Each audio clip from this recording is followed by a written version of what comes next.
तो 36 दिनों तक सीजेपी आंदोलन के बाद अब काफी कुछ बदल चुका है। सबसे अहम यह है कि शिक्षा मंत्री पद से धर्मेंद्र प्रधान ने इस्तीफा दे दिया है और उनकी जिम्मेदारी प्रहलाद जोशी को दे दी गई है। प्रधान के इस्तीफे के साथ ही साथ सीजेपी ने अपना आंदोलन खत्म कर दिया है, लेकिन अभी सरकार के सामने चुनौती कम नहीं हुई।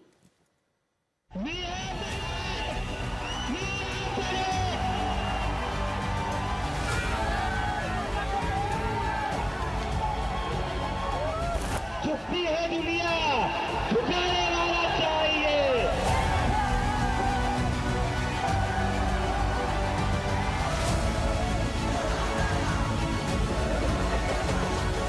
भारत माता की इंकलाब, इंकलाब। प्रधान ने रिजाइन कर दिया है।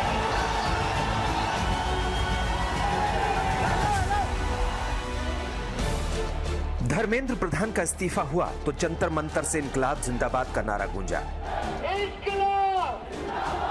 ऐसे जोश और जश्न के बीच सीजेपी ने ऐलान कर दिया कि अब उनका धरना प्रदर्शन खत्म हो गया है। तो सभी लोग शांतिपूर्वक अपने घर लौटे, आराम करें, खुशी मनाएं और जरूर से उन परिवारों को याद करें जिन्होंने नीट का पेपर लीक होने के बाद अपने बच्चों को खोया। उन लाखों करोड़ों युवाओं के बारे में जरूर सोचिएगा जिनका पिछले कुछ सालों में पेपर लीक ने भविष्य बर्बाद किया है। प्रदर्शन के 36वें दिन धर्मेंद्र प्रधान ने इस्तीफे का ऐलान कर दिया। उन्होंने अपने एक पोस्ट के जरिए कहा कि जंतर मंतर पर और देश में जो स्थिति बनी है, इस स्थिति का राष्ट्र विरोधी ताकतें लाभ ना उठाएं, देश की एकता बनी रहे, भारत के एक भी विद्यार्थी का भविष्य कानूनी पेचीदगियों में ना उलझे, हमारे बच्चे अपना समय पढ़ाई में लगाएं, करियर बनाने पर फोकस करें। इसी बात पर विचार करते हुए मैंने अपना त्यागपत्र प्रधानमंत्री नरेंद्र मोदी जी को भेज दिया है।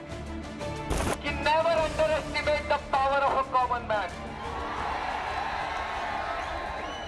ये बस शुरुआत है, बहुत लंबा सफर है। हम लोग सब एक साथ मिलकर देश को भारत बनाएंगे। सारे जो हमारे डिमांड है सब मान लिए गए हैं एंड हम लोगों ने इस पीसफुल प्रोटेस्ट को विड्रॉ करने के लिए आग्रह किया। सारी एफआईआर वापस लिए जाएंगे, सारे एफआईआर विड्रॉ होंगे। इसके साथ ही दिल्ली में जारी सियासी संकट में नया मोड़ आ गया। धर्मेंद्र प्रधान ने कुर्सी छोड़ी तो चंद घंटे के अंदर उनकी जिम्मेदारी प्रहलाद जोशी को सौंप दी गई। यानी अब तमाम परीक्षाओं को सुचारू रूप से संचालित कराने और शिक्षा से जुड़े बदलाव की बड़ी जिम्मेदारी प्रहलाद जोशी संभालने जा रहे हैं। वो भरोसा जता रहे हैं कि उम्मीदों पर खरा उतरेंगे। नई जिम्मेदारी मेरे ऊपर विश्वास रख के दिया है और जो प्रधानमंत्री जी ने विश्वास रख के इतना बड़ा जिम्मेदारी मेरे ऊपर दिया है, उसको मैं पूरा विनम्रता के साथ और पूरा जिम्मेदारी के साथ मैं निभाऊंगा। और बाकी जो चीज़ें हैं मैं एक बार चार्ज लेने के बाद मैं आपसे डिटेल में बात करूंगा। मैं प्रधानमंत्री जी को धन्यवाद अर्पित करता हूं। छात्रों की 3 मांगे थी जिन्हें सरकार ने मान ली है। पहली मांग यह कि धर्मेंद्र प्रधान का इस्तीफा हो। दूसरी मांग थी कि पीड़ित छात्रों के परिवारों को 1-1 करोड़ का मुआवजा मिले। और तीसरी अहम मांग थी प्रदर्शनकारियों पर कानूनी कार्रवाई ना हो। ये इनकी डिमांड्स थी। मेरे ख्याल से इन्होंने जो डिमांड्स रखी थी उन सबको सरकार ने सहानुभूतिपूर्वक माना भी है और एक्सेप्ट भी किया है।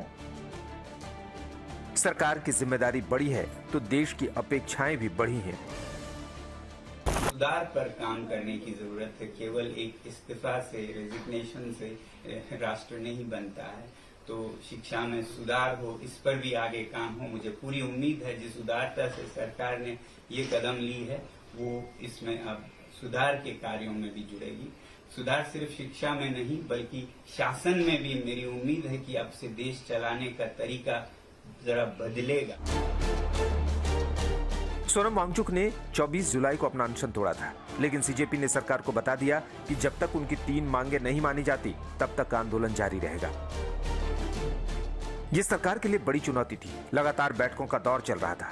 आंदोलन को शांत करने की कोशिशें जारी थी। सूत्रों के हवाले से खबर है कि धर्मेंद्र प्रधान ने पहले भी 2 बार इस्तीफे की पेशकश की थी। तब सरकार के शीर्ष नेतृत्व ने उनके प्रस्ताव को ठुकरा दिया था। तब प्रधान ने कहा था कि वो शिक्षा प्रणाली में सुधार के प्रयासों का नेतृत्व जारी रखेंगे, लेकिन सीजेपी के दबाव का असर दिखा। सूत्रों की माने तो बातचीत के अंतिम दौर से पहले सरकार इस नतीजे पर पहुंची कि राष्ट्रहित और राष्ट्रीय एकता को प्राथमिकता दी जानी चाहिए। इसी मकसद के लिए धर्मेंद्र प्रधान से इस्तीफा देने के लिए कहा गया। विपक्ष इसे छात्रों की बड़ी जीत और सरकार की करारी हार बता रहा है। हमारे स्टूडेंट्स हैं, इनकी विक्ट्री है, इनकी जीत है। जो हिंदुस्तान का फ्यूचर है, एजुकेशन सिस्टम जो हमारी शान हुआ करती थी, पूरी दुनिया में एक्नॉलेज था कि हिंदुस्तान का एजुकेशन सिस्टम बहुत बढ़िया है। तमाम आरोप प्रत्यारोप के बीच धर्मेंद्र प्रधान की जगह प्रहलाद जोशी को शिक्षा मंत्रालय की अतिरिक्त जिम्मेदारी मिली है। अभी वो उपभोक्ता मामलों के मंत्री हैं। अब आने वाले समय में उनके सामने छात्रों के हित में अहम बदलाव की बड़ी चुनौती है। पीयूष मिश्रा के साथ हिमांशु मिश्रा, दिल्ली, आज तक।